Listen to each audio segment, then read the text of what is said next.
Hello and welcome back to my channel. If you're new here, my name is Holly. Today I'm going to be going over the 7 books I read in the month of January. I'm going to be discussing each book that I read in the order of my lowest rating to my highest rating. I have 2 horror books, nonfiction books, 2 memoirs, and a classic to discuss in this video. If you stay till the end of the video, I do have a special honorable mention that I will be discussing. The first book is Wuthering Heights by Emily Bronte.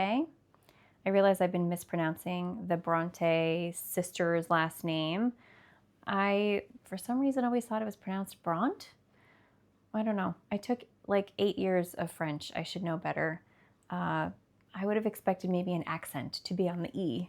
Anyway, I am in no way being original by reading Wuthering Heights. There's been a lot of discourse on the internet surrounding the new film adaptation of Wuthering Heights that is coming out right before Valentine's Day. So I did want to read this book. I was curious. I wanted to know why everyone had something to say, good or bad, about the book and the expected adaptation. I have been working on a reading vlog video all about my experience and my journey reading Wuthering Heights, and I'll likely have some spoilers, like a spoiler section in that vlog if you want to check it out. That will be coming out after I've seen the film so that I can give my review on both the book and the film. Wuthering Heights is a gothic dark romance. It's about a toxic love relationship between 2 teenagers, Catherine and Heathcliff. The basic premise of the story is that Heathcliff is an orphan child brought to live in this family who is not quite wealthy, but I'd say upper middle class status. He comes to live with them as he's a young child, and he's raised with the other children. He's described as a person of color in the book, and there's a lot of animosity towards him as a result of this, except he connects with Catherine, one of the sisters in this home. Catherine and him form this very strong bond, and as they grow up, they develop a romance, and everything kind of takes a turn that results in Heathcliff wanting to seek some revenge. I listened to the audiobook.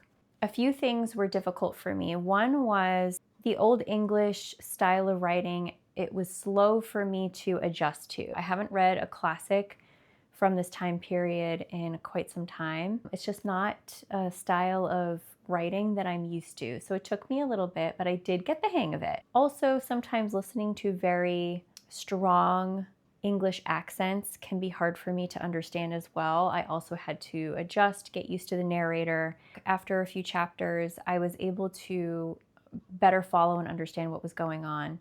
I did struggle with following who was speaking. There were a lot of characters and a lot of different names to follow, and some of these characters have the same or similar names. So it was a little bit confusing, but once I was adjusting to listening to the way it was narrated and the style of the writing, I did much better. Part of the reason why I didn't enjoy this book as much as I had hoped I would was because of the way the story was told. We're actually hearing the story of the relationship between Heathcliff and Catherine and all the drama that ensues through a housekeeper's retelling of what she's seen and witnessed. So we actually have this tenant who is first telling the story. He's renting a home from Heathcliff as an adult, so we start with present day, and he thinks, this guy's a little weird, he's a little off, he's kind of rough around the edges. He strikes up conversation with this housekeeper that's been working with the family for many, many years, and she starts to tell him the story of the family's history. So we kind of have these, like, the tenant is a bit of a throwaway character, and this housekeeper is a third party sharing the snippets and bits and pieces of what she's witnessed and heard and her perspective, actually, of this relationship.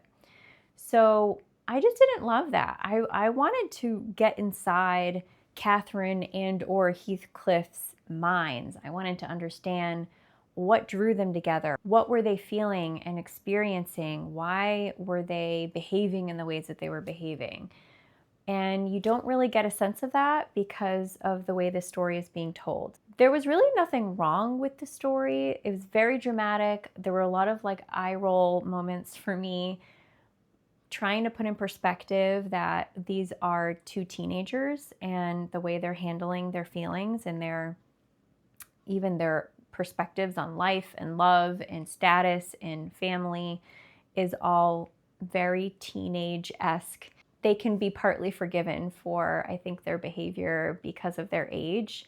And I guess now that I've read the book, I can understand why people are puzzled or even upset about what they think the new film adaptation is going to portray, that it's not going to be, first of all, a period piece, because of the images that we're seeing of the clothing and the way they're dressed is not accurate to the time period that the story was written. Margot Robbie is playing Catherine, and Margot Robbie is a 35-year-old woman. Catherine is a 19-year-old girl in the book. Same with Heathcliff. I know Jacob Elordi is playing Heathcliff in the movie. He's quite a bit younger than Margot Robbie, but still significantly older than the character in the book. So they're aged up, and maybe there's a reason for that. Maybe there's ethical reasons for that in the way they're filming. The trailer and the teaser for the new film adaptation looks quite erotic and spicy. I think that we're going to get a more juicy perspective of this couple than we did in the book. Also, with Heathcliff being a person of color, Jacob Elordi is white. So there are feelings happening from people that, the whole premise of this story is that it's a forbidden love. And a major reason for that is because of the racism in Wuthering Heights, and that we're not seeing that adapted into the new film. It's completely understandable to me. As someone who didn't really love the book, I didn't really care for the way it was written or told. I'm fine and actually looking forward to seeing the film. I would love a different take on the story, or maybe getting more into the perspective of the characters. So for me, I'm open to it. I'm looking forward to seeing the film adaptation. And if you're curious to see all of my thoughts in full detail, then check out my reading vlog that will be posted shortly after Valentine's Day. I am giving Wuthering Heights 2 stars. It was an interesting story. I just wish it was told in a different way. Next, we have Everything I Know About Love by Dolly Alderton. This is a memoir written by a woman in her 30s, reflecting back on all of her experiences growing up through middle school and adolescence into young adulthood, about her experiences of love. This primarily takes place in England, as Dolly Alderton is English and lived there most of her life, although she did come to New York City for a brief period of time. Overall, the vibe of this memoir was very introspective, heartwarming, funny at times, and also full of satire that I didn't initially pick up on. It's almost a little embarrassing to admit. I also listened to this on audiobook, and the writer herself narrates the book, very thick English accent, which I don't know what it is. I have a hard time sometimes following or understanding, but for the most part, I was able to understand everything she was saying, but her sense of humor, being more satirical, was hard for me to follow. There were like fake emails where she would, as an example, send out a fake wedding invitation. And in this wedding invitation, it is just absolutely ridiculous, the things that are being requested of the guests and where they're registered and how long the celebrations are expected to go on for, that is meant to be making fun of like the wedding process and how ridiculous it can get and over the top, and also how alienating it can make people feel, like single people feel. So once I realized after a few of these little snippets of like fake emails or text messages or invitations, I was like, she's being funny here. At first I took it at face value and was like, who would write an email like this? So it's just me like not picking up on it in the tone of the narration. I don't think I quite grasped that it was meant to be funny. Once I did, though, I appreciated a lot of this book. It's written in a very creative way. There's recipes thrown in here for, if your heart's sick, here's a comfort food macaroni and cheese recipe. It seems very unique and true to the writer. I think this is more of a story of self-love and discovery, and also there's a strong theme of female friendship. I almost feel like that's more of the focus of this book, just how impactful those bonds were for her in her development, which I was surprised by. This book, Everything I Know About Love, I was expecting it to be a little bit more focused on romantic love, but it really was more about coming of age and friendship and self-discovery and building self-confidence and self-esteem, finding the courage to be who you know yourself to be. And I did appreciate that about the book, although it wasn't really what I was expecting. Some content warnings here. There is a section of the book that dives into disordered eating. Just know that if any of those themes might be triggering for you. I did find the book to drag at times, and I didn't always really look forward to picking it up and listening. And I think I would have loved her to share a little bit more about her family. When you think about Everything I Know About Love, your earliest exposure to love by your parents or caregivers, siblings, those earliest memories of development, I think, are pretty crucial to our sense of our attachment. That's just the therapist in me speaking. I wish I had known more about that period of her life and how it relates to her adolescent and early adulthood experiences. So I feel like that was missing from the story. And I did kind of have a heavy eye roll moment with just how dramatic turning 30 was discussed in the book. And everyone's entitled to their feelings and their experience and what it feels like to hit like a milestone age. But as somebody in my late 30s, life goes on, I promise.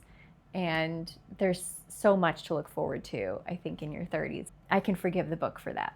All in all, I am rating Everything You Know About Love 3 stars. I appreciated the coming of age story, the exploration of female friendship, although at times I struggled to get the humor. It was a good read. Next we have Women Without Kids by Ruby Warrington. This is a nonfiction book written by a woman who is sharing her experience of her decision to not have children, as well as exploring the greater phenomenon of more women choosing to not have children and what their reasons for that might be. I decided to read this book because I wanted to have a deeper understanding of the experience women go through who have decided to not have children in order to better support me in the work that I do. I'm a therapist, the work that I do with my clients who have chosen to be child-free, as well as people in my personal life that have made the same decision. I really wanted to better understand the stigma of women who choose not to have children and how I can be an ally and a support and be aware of what somebody might be experiencing, whether it's explicitly or implicitly in the people in their lives and the culture at large. I listened to this book on audio, and right away at the introduction, she says who the book is for, and it's for women who are either choosing to live child-free or women who have found themselves to be child-free, whether by choice or circumstance. So immediately I knew like this book wasn't meant for me as a listener, and which is fine. I read a lot of different books that aren't necessarily intended for someone like me. I do have a child. I have a daughter. I guess I was hoping the book would be pretty inclusive of like all women in their walks of life. I had heard Ruby Warrington give an interview on one of my favorite podcasts, We Can Do Hard Things, and she had said that the book was meant to cover a spectrum of motherhood and that there was a seat for everyone at the table. So,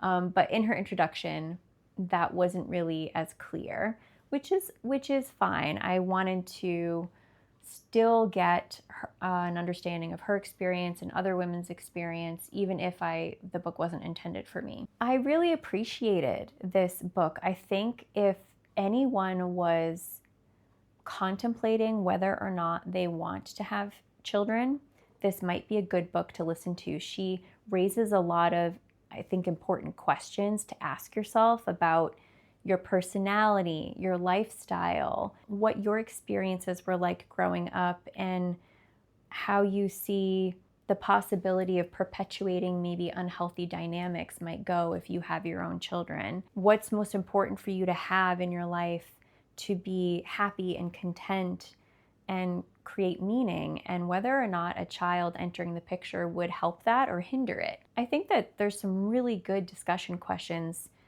that she raises in this book that would really help somebody maybe figure out where they're at in terms of whether or not they truly do want children. She does periodically touch upon if you're here because you are child-free, but it's not by choice. I don't think this book would land the way maybe she hoped it would.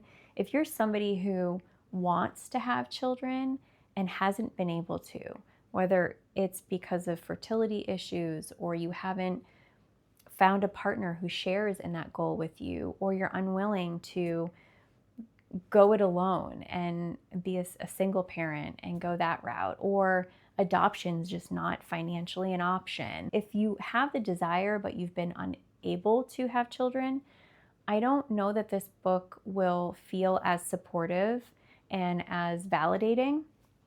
It definitely leans more in the direction of if you're choosing to live a child-free life. And I think that all the reasons explored in this book were really the best part of the book.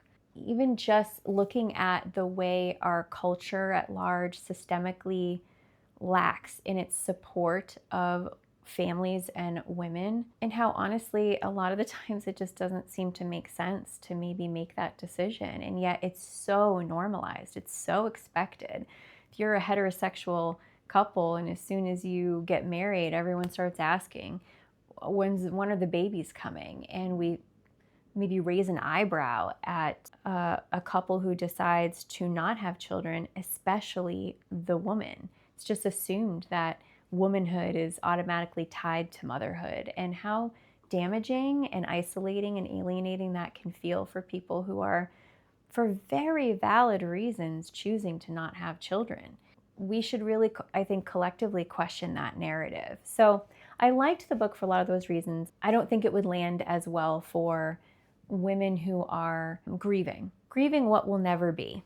If they have tried and failed to have children or are unable to have children, I think that this might feel a little off mark. That's not the phrase I'm looking for, but I can't think of what I'm looking for. So because of that, I thought it was really good. I just think maybe it could have been marketed a little bit more in one direction. I think maybe a different book entirely would be appropriate for someone who's feeling a lot of grief and loss at not having a child. So therefore, I am giving A Women Without Kids 3 stars. When the Wolf Comes Home by Nat Cassidy. This is a horror book that I read on my Kindle. It is about a woman who works in a diner and she's working the late shift. She comes home to her apartment and discovers a 5-year-old boy hiding in the bushes outside of her apartment. He seems terrified. She takes him into her apartment, tries to figure out what to do with this kid, and realizes his father's looking for him. And he's also outside the apartment speaking with her neighbors. It's like the middle of the night. And pretty quickly here, we realize there's something not quite right about this kid's father. This book ends up being this wild chase of her and this little boy on the run from his father.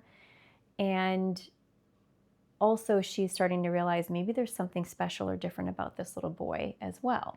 This book is fast-paced, action-packed, very exciting, full of humor, and heart, and also devastation.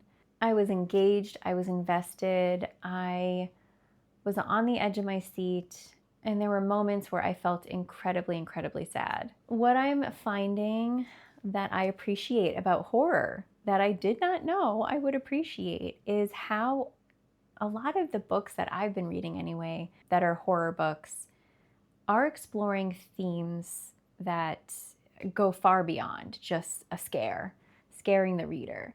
What I found particularly scary about this book wasn't the monsters and the blood and gore and even the running and the chase. It's the deep exploration of what it's like to have an abusive parent or a neglectful parent, the nuance of when a parent is inadequate or incapable of really protecting their child.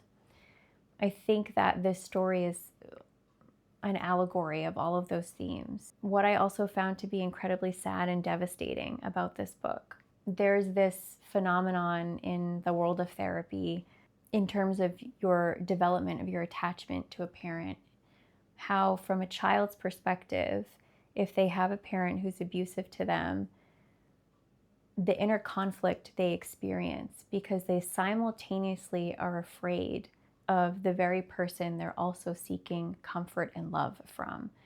And I think this book captured that so well. This book broke my heart. It really did. I cried. I don't cry easily at books, and I definitely cried at this one.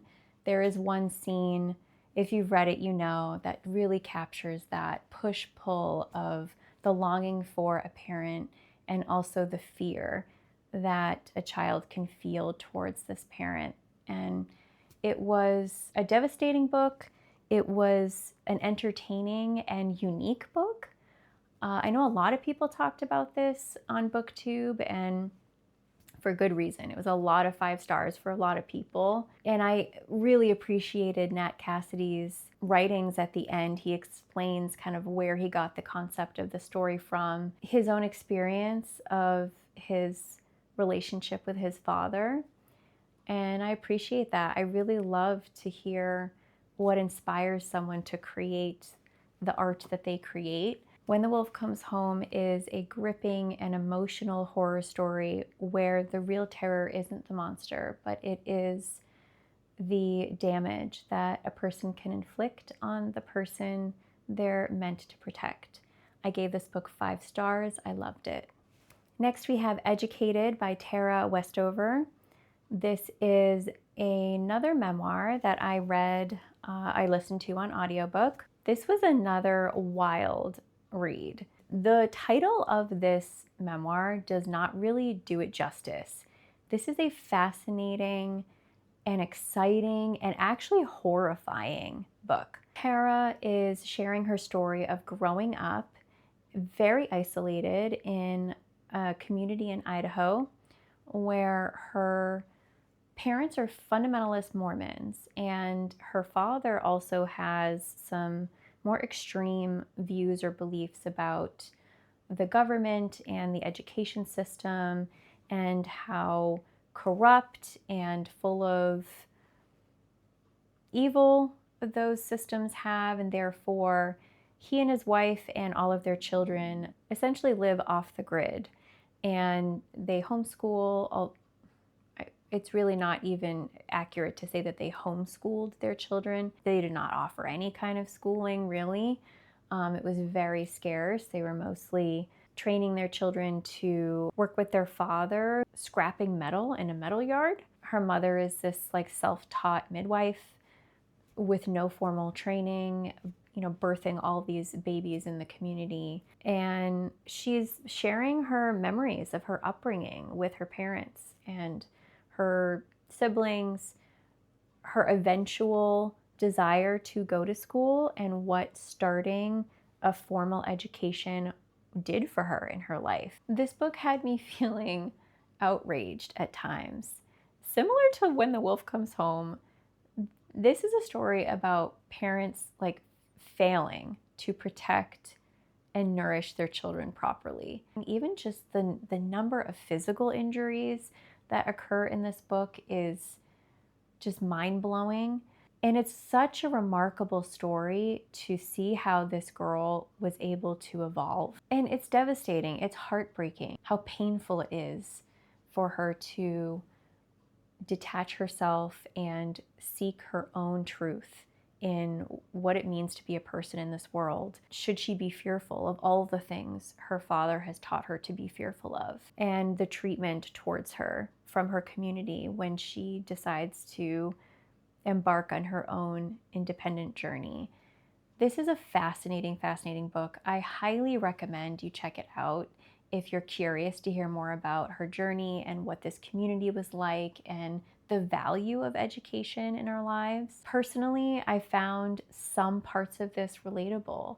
If anyone has any background in conservative religious upbringing and what that journey is like to depart from your roots and to challenge the beliefs that have been imposed on you your whole life, you'll find this validating, just the painful experience that is for a person, and to question what you always thought to be true when you're discovering that maybe there is more to life. So I found that personally relatable. It's just such a remarkable story. It really is. It speaks to the human resiliency and how it's really never too late to learn something new, to grow, to evolve, to seek to understand all the things in life. It was very inspiring. I think about this book a lot. I give it 5 stars. Next is Our Wives Under the Sea by Julia Armfield. This is also a horror book, but its vibes are vastly different from When the Wolf Comes Home.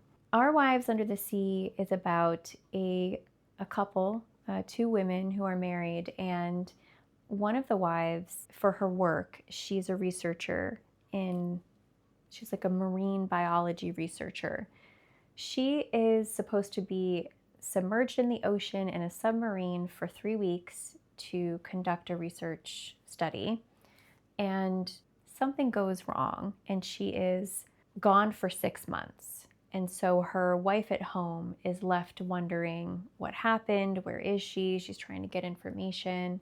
She eventually returns home and something is different about her wife. We're getting 2 points of view in this book. It goes back and forth between each wife's perspective. There is some body horror in this book. I found it to be mild, but body horror does not bother me. What this book is about more than anything is grief and loss, and what it means to slowly lose a loved one, and to see this person that you thought you once knew and your lives were so interwoven, to just disentangle that. It's a beautiful story. It's strange and a bit surreal.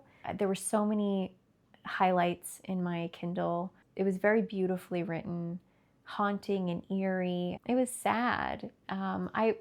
I don't think much about this book was actually scary. I found this book to be really unique. What an interesting take on telling a story of love and loss. And I think it was just very beautiful. I don't think I would change a thing about it, so I give it 5 stars. My final book I would like to discuss that I read in January is actually a special one to me, as it is a memoir written by somebody who is close to my family. The book is Misfires by Raymond Verrier. Verrier? Oh gosh. Raymond, if you're listening, tell me how to pronounce your last name. In this book, Ray is looking back on his life and his experiences with his relationship to his family, specifically his relationship to his parents, especially his father, as well as siblings, and his experience of grief and loss in losing his parents. One thing I really appreciated about reading Ray's memoir is just the creativity brought into it. He uses the titles of his chapters to also be song titles that resonate with him during the time period he's exploring in that chapter, which I thought was pretty cool. He also includes real email and text message exchanges with his father to demonstrate, the nature of their relationship. It's meant to capture, this little snapshot of a moment in time between two people. It feels very intimate and very vulnerable. One of the things I also appreciated about Ray's book is that he explores the family dynamics in a way that I don't think we see all too often. He identifies that his father treated him differently, more favorably, compared to some of his siblings. And what impact that had on him, on his siblings, his relationship with his siblings. I think we often assume that a child who's favored by a parent has it so much better, and that we should, feel more sorry for kids that aren't favored in the same way, which is fair and valid and true, but we're talking about a parent's decision to treat children differently, and that the children have no influence on. They don't ask to be treated any differently, and it's also harmful in ways to the child that's being favored, that's being singled out or treated differently, and how that can be painful for that child's experience. So I thought that was unique and a bit different about this memoir compared to other memoirs I've read, and I really appreciated that exploration. At times, the writing was a bit choppy or maybe jumped from one topic to another, and what's kind of funny is that Ray calls himself out on that in the book, that this is more like stream of consciousness. It feels like you're hearing somebody sort of share their thoughts out loud in a fluid and kind of organic way. It's written in a very conversational, more casual tone. And Ray's not a writer by profession. It reads in a way that feels like someone's passion project and their own personal exploration. One scene in this book that I found really haunting and beautiful and sad was when Ray had just learned of his mother's passing, and he's driving home at night and he sees this like white fluffy dog, like a husky, but it's almost like a wolf-like looking, and something about this dog that stops to look at him feels like this ethereal like moment. And Ray wonders to himself, like, is that you, Mom? And it was just so heartbreaking and so beautiful. I almost feel like that moment could be a whole novella in and of itself. It was really beautiful. I have not yet experienced the loss of a parent myself. It's a very scary thought for me, and I know it's inevitable. It's grief and loss is like the one thing that unifies us all. Like, none of us can escape it. We are going to experience death at some point in our lives. And I found his book to be heartbreaking but funny at times, and highlights what it's like to stay in connection with family members in spite of those relationships being difficult or challenging or maybe even toxic at times. I found that to be so human and so relatable, and also what it means to choose to be estranged from some of your family members. Also, what losing a parent feels like when that relationship was complicated in some way. Misfires feels like sitting with someone as they think out loud and reflect on memories of family and grief and loss and love. It's imperfect, it's vulnerable, and unexpectedly moving. And also, I love the cover of the book. I find that photo to be just perfect for the memoir. I am not going to rate this book, as I feel like I can't be fair or impartial since I know Ray, but I really enjoyed the opportunity to read Ray's book, and it feels very special, and I feel very honored to have been trusted to read it and have been allowed to discuss it and share it with all of you.